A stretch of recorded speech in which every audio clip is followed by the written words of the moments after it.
Today, we want to continue with our integration thinking and setting up double integrals. Remember what we're trying to do. We're trying to integrate a function of two variables over some region in the XY plane. The idea is the same idea that we always had when we set up an integral. The integral part is saying what you're plugging in to the expression. Here's this f of xy dA represents the volume of some little piece where we flatten out the surface and use the value of the function as the height, and then use a little rectangle on the floor as an area. From that, we build the volume. The tricky part is going from that discrete set of rectangles to the continuum describing the entire region. Fortunately, we have ways of finding sums of a continuum without having to, that is, without having to put pluses in between things. But the idea is we're going to sub all the points from the region R into the expression f at xy dA. At this point, all we really care about is finding the volume under the surface and above the region on the xy plane. Our job is to describe the region R in such a way that the integral will understand what we're telling it. And to that end, we started setting up double integrals. So we set up two integrals, one for the x and one for the y. And we're just going to describe what's x between and what's y between. We say the lowest x value and the highest x value, the lowest y value and the highest y value.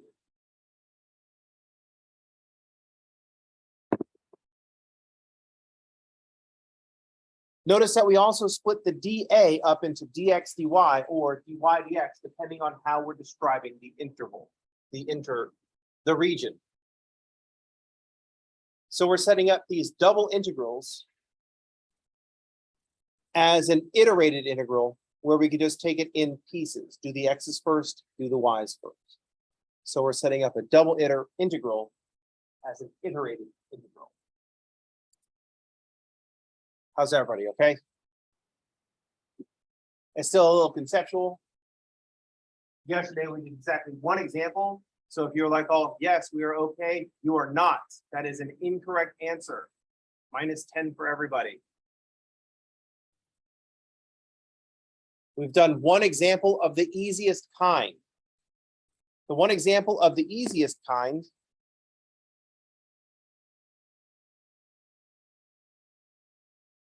was to start with a rectangle.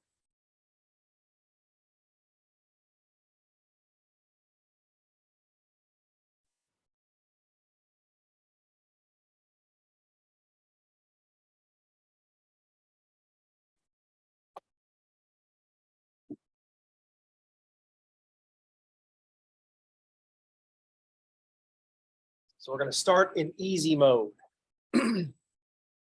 This is math class. I don't care what kind of a gamer you think you are. Math class always starts in easy mode. You're in easy mode for a very long time in math class. So if you happen to be a gamer, even if you're in this class, you don't get to make fun of people for playing in easy mode. Because if there was an easy mode switch to Calc 3, y'all would be clicking it. So don't be like, oh, they're playing that game in easy mode. Like, I'll forget you. You're playing calculus in easy mode. I guess what I'm saying is don't throw shade. Get over yourself.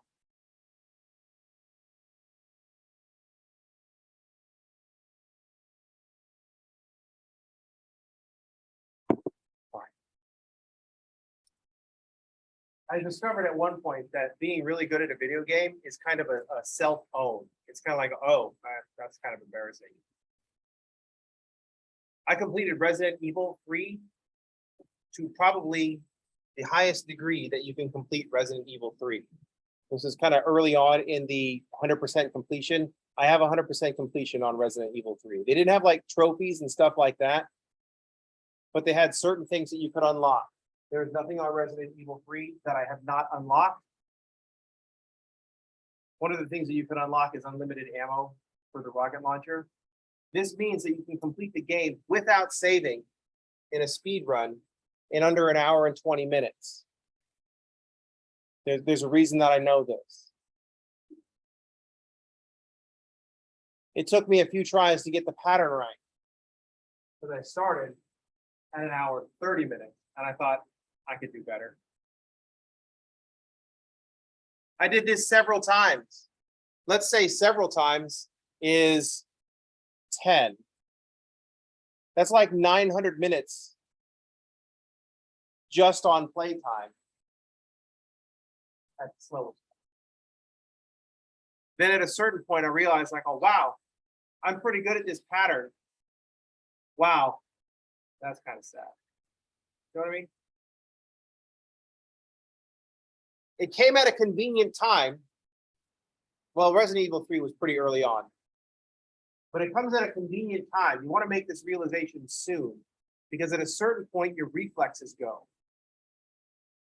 And everybody else is faster than you, which means you can't keep up. So that's where I'm at now in my gaming career. I would not be able to get back into it. People are like, oh, you can do whatever you want. Reinvent your life. I will not be a pro gamer. My brain is like, oh, no, it takes too long to process this stuff. I'm even bad at like Red Dead Redemption Online. That has like auto aim. Like you pull the aim button and it essentially points its gun at your nearest target. And I'm still an easy target on that game. Too slow, which is okay. I think in D&D terms, I'm pretty sure that I'm Dex 8 at most. I'm pretty sure that I have a -1, at least a -1 penalty on all my Dex-based rolls.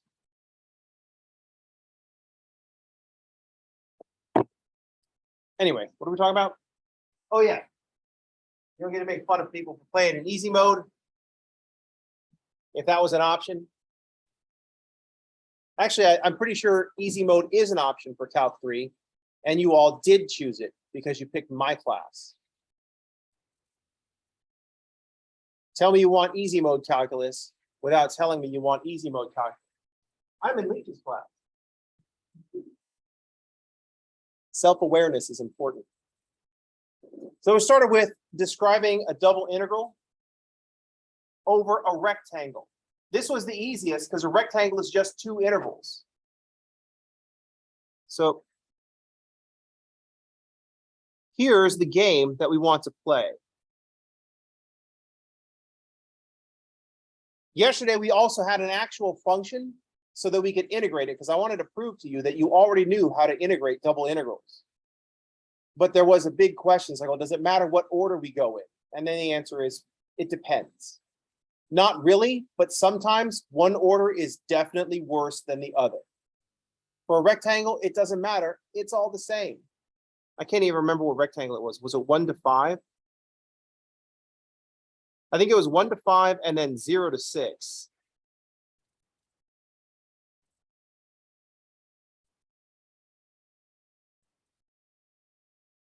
Because I realized I started with 0 to 4 and then I just made a square. And I didn't want from 0 to 4 and 1 to 5, because that would just be a square. I realized that the way I drew it here, it looks like a square, but I assure you that 6 is much higher. So here's our region R.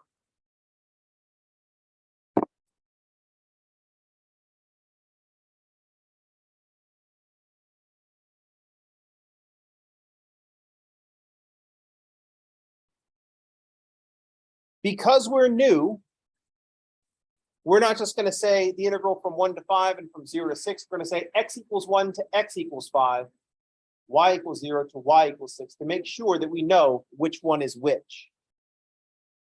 And we set up 2 double integrals. One where x was the first integral. X goes from 1 to 5 dx. And y goes from 0 to 6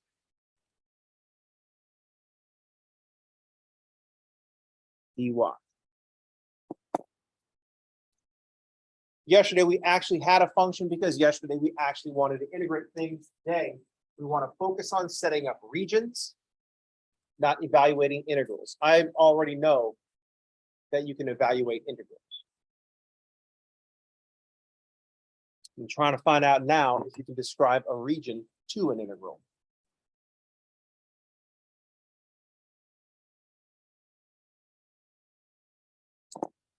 We could also set this up with y going first.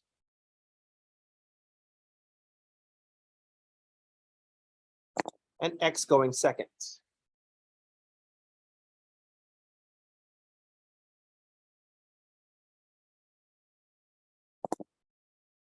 Those are our two iterated double integrals. We're going to do them at a step at a time.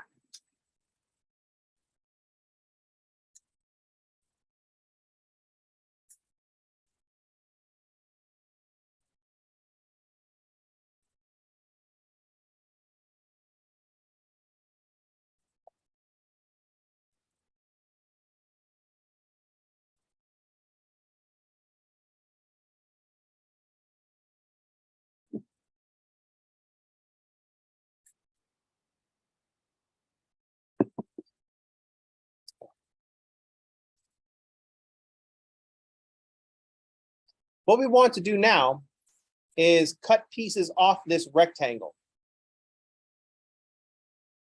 so that we can start describing different shapes. We still want to apply the strategy of what's x between and what's y between. That's still going to be our strategy. So I want to grab a different region.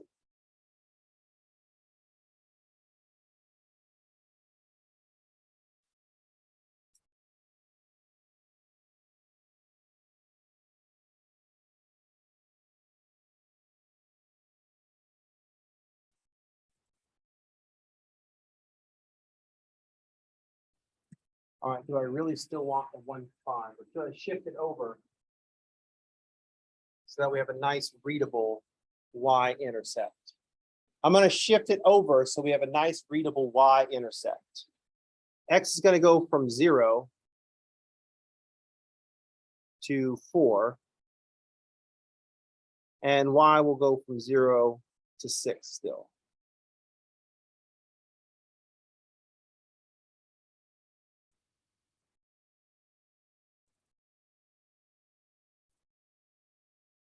But this is not the region that I want to describe. I'm going to cut this region in half with a line. Everybody see I just took the 1 to 5 and moved it over. This is because I didn't want a weirdo fraction y-intercept. And everybody goes for y-intercept. So point slope no one likes. So you can make my life simple. Also, it's too early to have weirdo y-intercepts.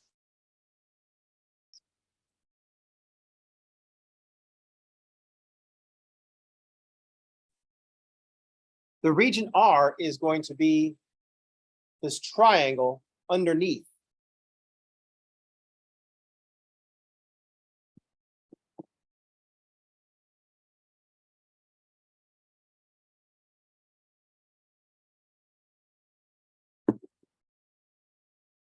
We need to be able to describe this triangle to the integral. Our strategy is going to still be the same. What's x between? What's y between?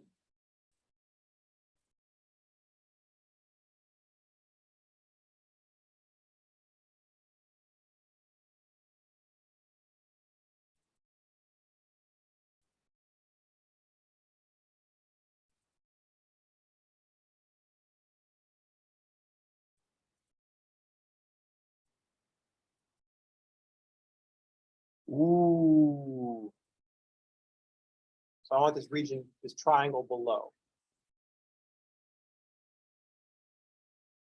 Our strategy is still the same. What's x between? What's y between?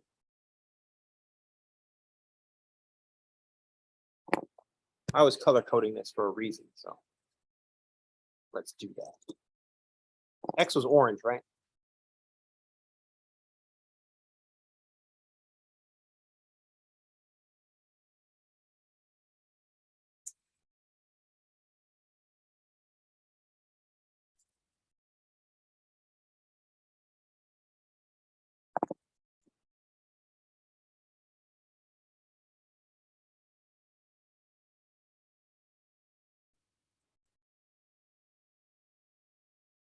our strategy is going to still be the same.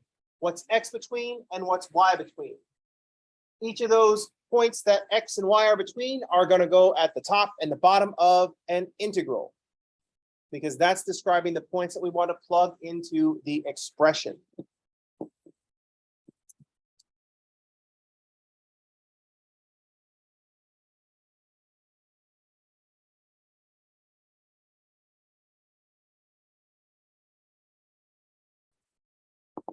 Now I need to drop some rules on this procedure. First rule, the last integral only gets to have constants. The last integral only gets to use constants.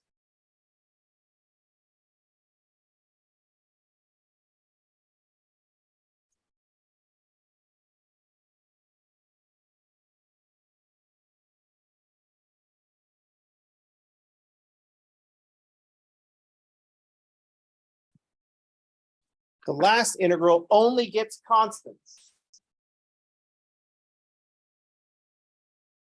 Boundaries are turning into functions now, but that last integral, we only get to use constants. Early integrals, in this case, we could just say first, but we're going to start stacking more, so I'm going to phrase it differently. Early integrals can use upcoming variables. That's the way I phrase it. I found that to be fairly efficient.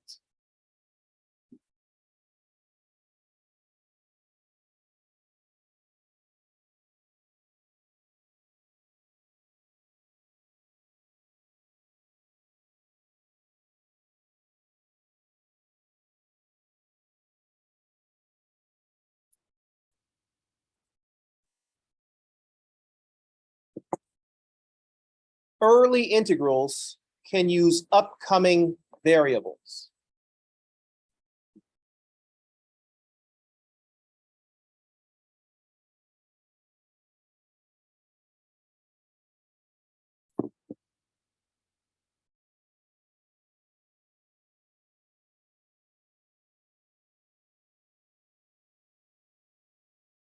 Let's talk about what I mean by this phrasing. So the last integral only gets constant. Early integrals can use upcoming variables. So we have to decide what's going to go first and what's going to go second. What's our first? Well, are we going to do what's x between, then what's y between, or are we going to do what's y between and what's x between? Let's go back to our region and see the first thing that jumps out of us as describing these boundaries.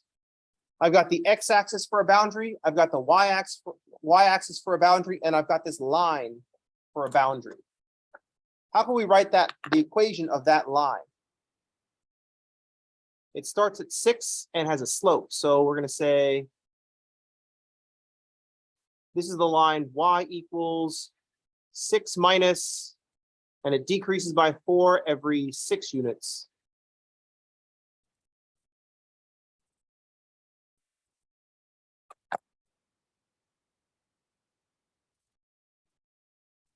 Agreed? Is that the right line? Y-intercept of 6. And the slope is -2/3. Because no, -3/2. Set it upside down.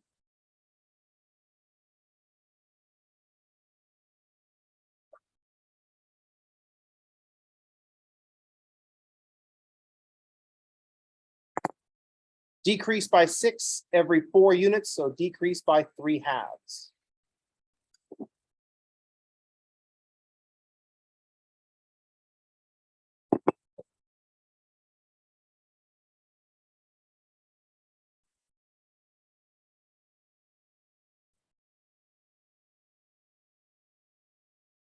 All right. I look at that boundary, and it's y equals, and I wrote it in green, which means I'm going to do dy as my first integral. So I'm going to pick the order. Dy is going to go on the inside, and the dx will go last. I'm going to do a dy dx integral, mainly because one of my boundaries says y is this function of x. Well, I'm not going to want to do any extra work. I'm just going to use that directly. even though this last integral is the last integral, it's the first one that you should fill in because we know it only gets constants. We have an integral dy dx. So this last integral is saying, what's x between? What is x between? X goes from 0 to 4.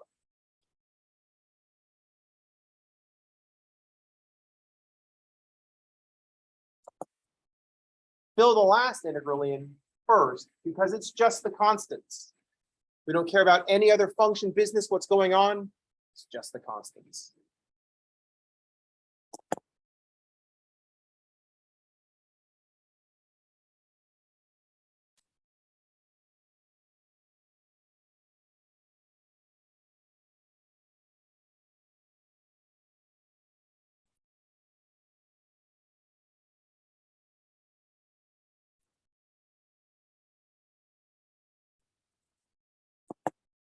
So we've taken care of half bar integral. What's x between?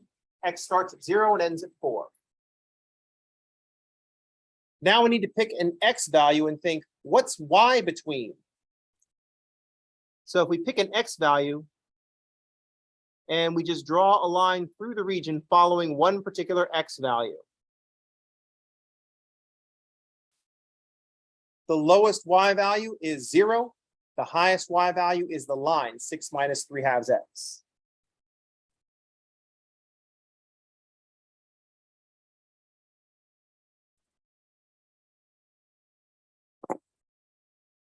We have now described what's y between and what's x between.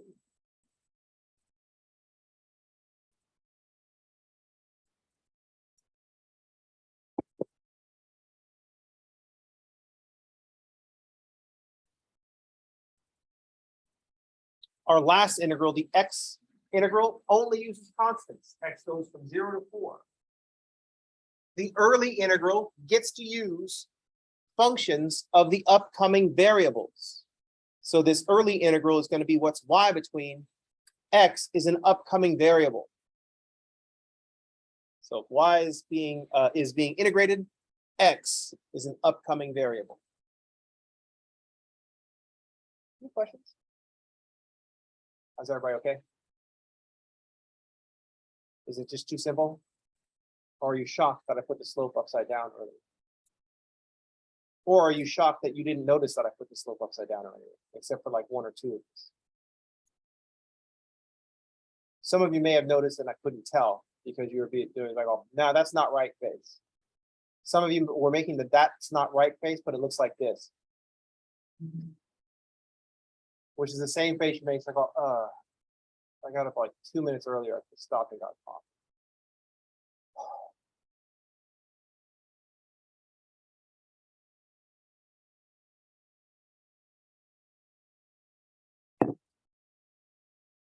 Here's the fun part about double integrals. This is a fun part about integration in general. We can set it up in the other direction. This is the same thing that I was doing last semester when we were doing solids of revolution. Set it up with washers, set it up with shells. You have to set both of them up, run both integrals to see that they come up with the same answer. Then you're more certain that your answer is correct. It's also trickier because solids of revolution are harder to program into Wolfram Alpha to find out if you're correct. It takes more work to figure out how to do them in Wolfram Alpha than it does just to learn how to do them by hand, which is the point of the friggin' exercise anyway. You may have noticed that the point of the exercise is kind of analytic geometry, but that's the point of the exercise. A lot of times you're doing something in a math class, and it's really about developing a skill that you had previous math class. Like, remember all those trig identities? Prove the trig identity, make the left side look like the right side, all that stuff. Some teachers are like, oh, no, you can't make them meet in the middle. It's like, you just can't do things to both sides, but you can absolutely make them meet in the middle. And actually, you should make the left look like the right, and then turn around and make the right look like the left, if you really want good practice. But all that was not practice for trigonometry. I know, because you still don't remember your trig identity. like double integral, or not double integrals, when you're integrating even powers of cosines without sines, everybody's like, oh, man. I'm like, oh, double angle. Doesn't it just jump right out at you? And you're like, oh, no. But your algebra skills got better when you did all those trig identities. It was really about algebra skills. So, welcome to geometry. We're going to do this in the other direction. I'm going to set up a a dx dy integral.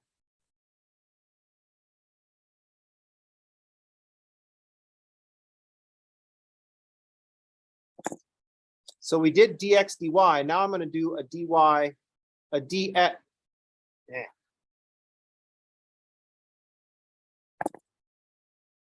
I'm trying to multitask, and that's why it's failing. I set up a dy dx, so now we're going to do dx dy. Nailed it. That means the last integral is going to be the y, and the first integral is going to be x. Since the first integral is x, I get to use upcoming variables. X can involve functions of y, but the y has to be constants.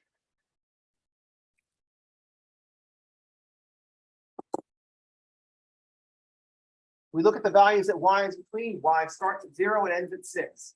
We're not worried about anything more than the y values that we're in between. Last integral is constants, so we're going to set up the last integral first because constants are easy.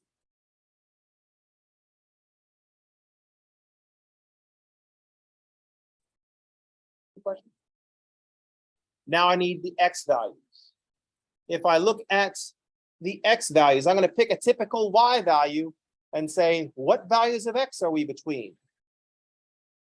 And I'm going to draw my x, all my x's in the region. Not all my x's, all my x values. I don't have a continuum of x's. That would be weird. So we see that the lowest x value is 0. And the highest x value is the line. But I look at the line and it says y equals 6 minus 3/2 x. That ain't no good. That's a function of x. I have to turn this into a function of y. So we do the same thing that we did back in Calc 2 when we were switching from washers to shells or shells to washers. We just turn the function around into a function of x. Sorry, into a function of y. So x, we have a couple options here. We could do the thing where we solve for x, or we could just, since it's a line, know how lines work. X starts off at 4 and decreases by 4 every 3 units.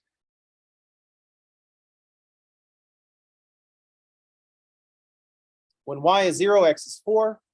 When y gets to 6, x should have decreased by 4.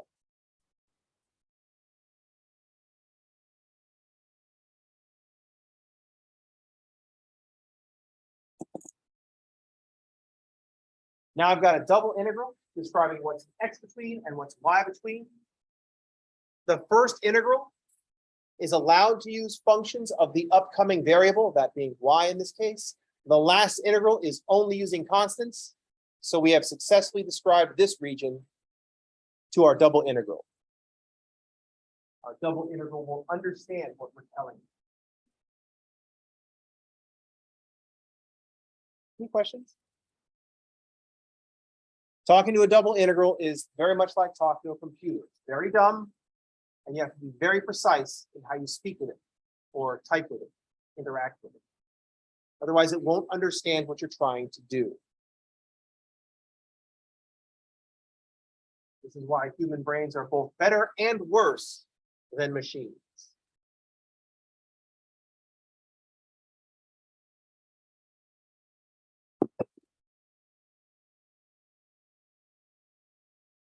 How's everybody okay?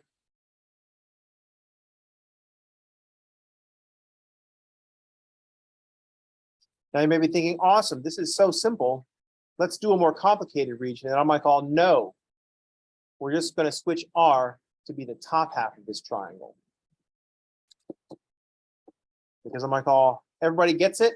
And you're like, oh, yeah. And I'm like, oh, no, I don't believe you.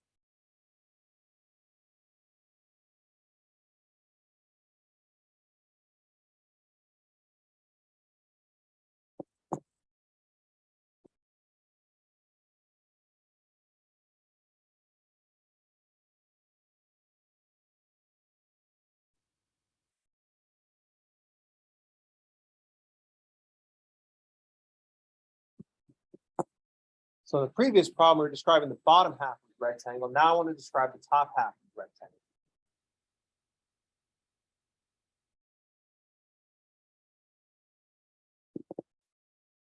This line, by the way, is still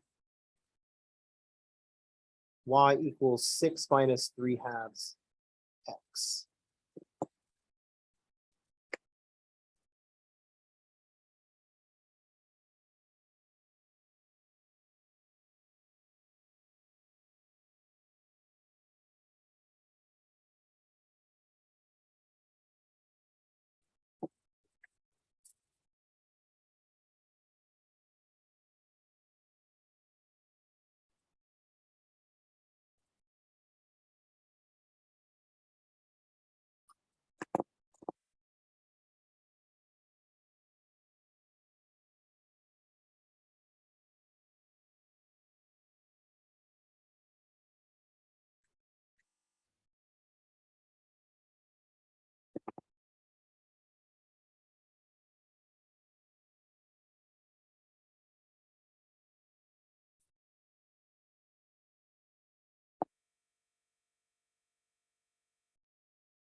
All right, let's describe these regions for a double integral.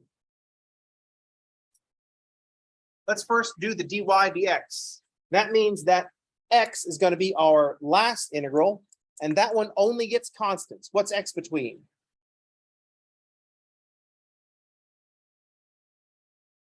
Still 0 to 4. Now we're going to pick a typical x value and try to decide what's y between. So at some typical x value, y starts off at the line and goes up to y equals 6.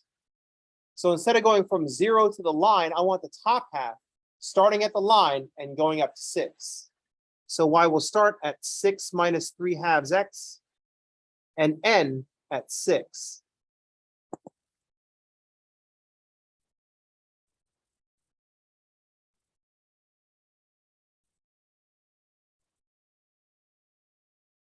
How's everybody okay?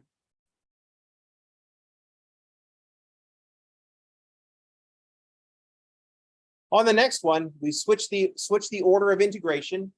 Now I have dy as the last integral, so that has to be constant. So I ignore everything that's going on in the region. I look at the bottom y value and the top y value. The last one is always constant.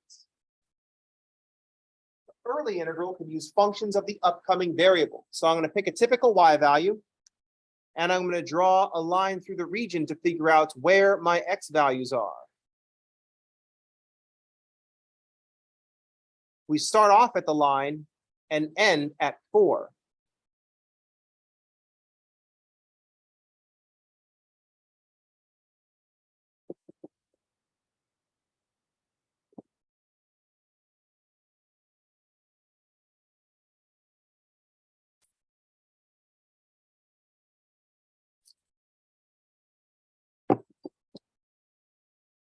And that's it.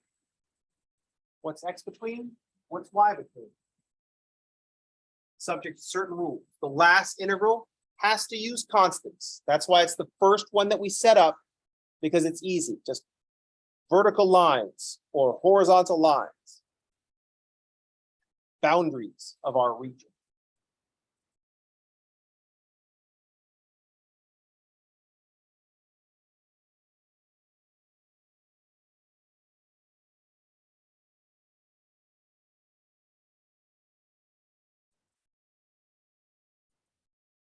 At this point, you're saying, oh, if I see this, it's going to go this way, and you should stop thinking that right now. You're going to be making this up every single time. This is going to be an improv every single time. Read what you're supposed to read. Don't try to predict what's going to happen. You're too new at this to predict what's going to happen. Does that make sense? Later on, you get to predict what's going to happen. But right now, you're too new.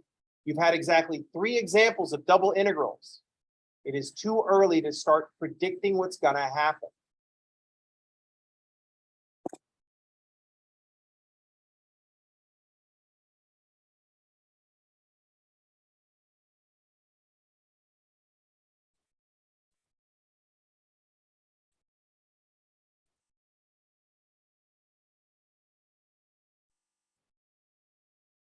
Right now you're thinking, oh, are we going to start carving this rectangle up in a different way? And I'm going, yeah, it's going to be super different.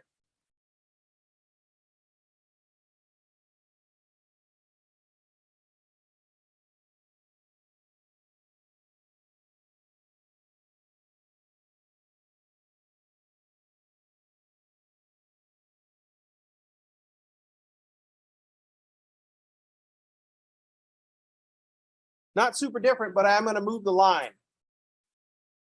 This also divides this rectangle into the top half and the bottom half, but go in the other direction.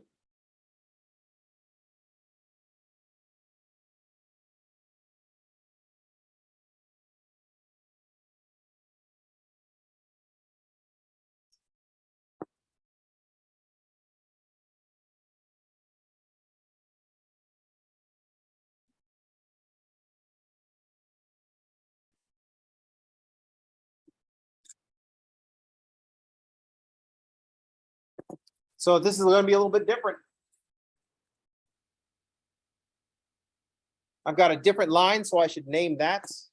I'll name it in the typical fashion. Y is a function of X. Y starts off at 0 and increases by 6 every 4 units.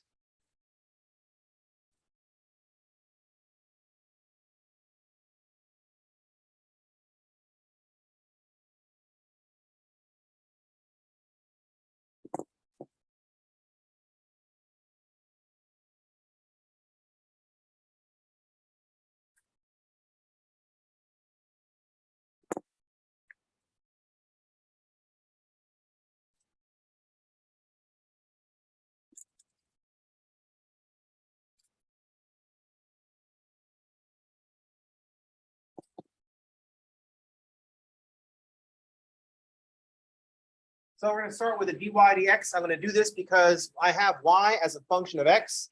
And so I want y to be the early integral because I want to use functions of upcoming variables, which means I want x to go last, which means I want to fill in x first. If x is the last integral, then the x integral has constants from 0 to 4. I've been labeling these as x equals 0 to x equals 4 to emphasize that we're doing an integral for each one. It's a little bit early to be dropping the x equals and the y equals, but this is the last one, so it has to go with dx, so that tells you it's an x. This one in the middle is going to be the dy, so I got to figure out what's y between. I pick a typical x value and say y starts at the line and ends at 6. So we start at the line and end at 6.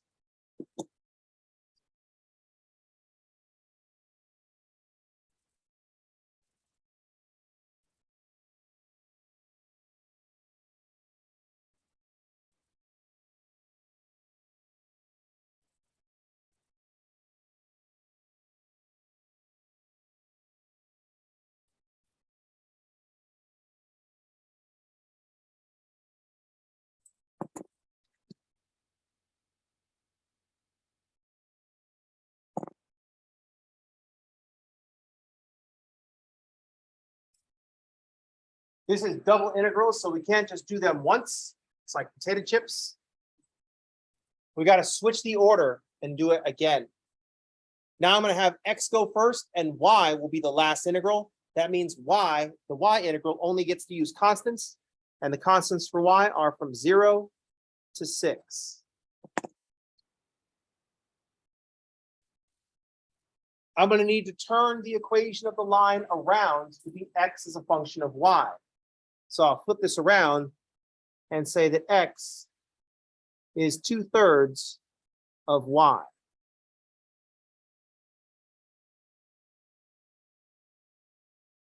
Now we just got to decide what is x between. If I pick a typical y value, I start an x at 0 and end at the line.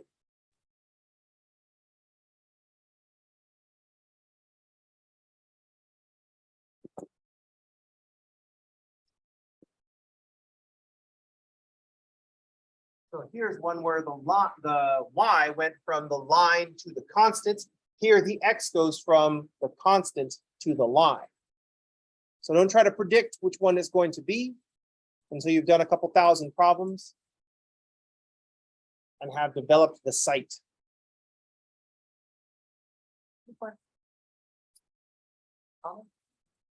Deep thought.